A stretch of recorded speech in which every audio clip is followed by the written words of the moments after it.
Oli synkkä ja myrskyinen aamu. Niin ja kylmä, tosi kylmä.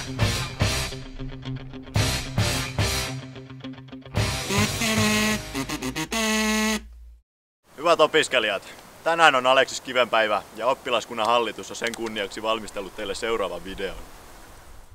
Aleksis Kivi on Suomen kansalliskirjailija ja kuoli 38-vuotiaana.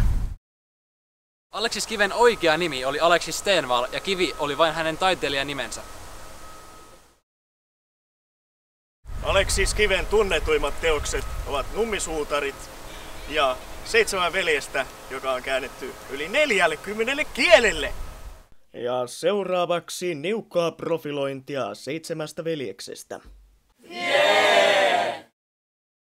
Pojat, tossa on mun kaksosveli Tuomas. Joo. Eero oli aikaisekseen viisas mies.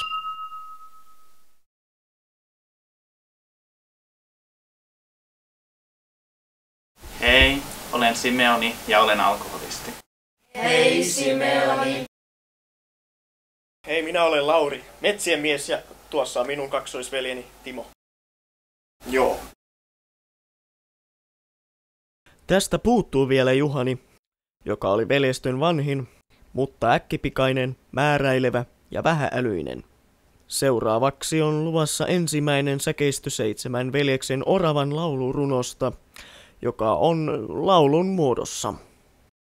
Makeasti oravainen makaa sammalhuoneessansa. Sinne päin hallin hammas, eikä metsämiehen ansa. Ehtineet kai milloinkaan.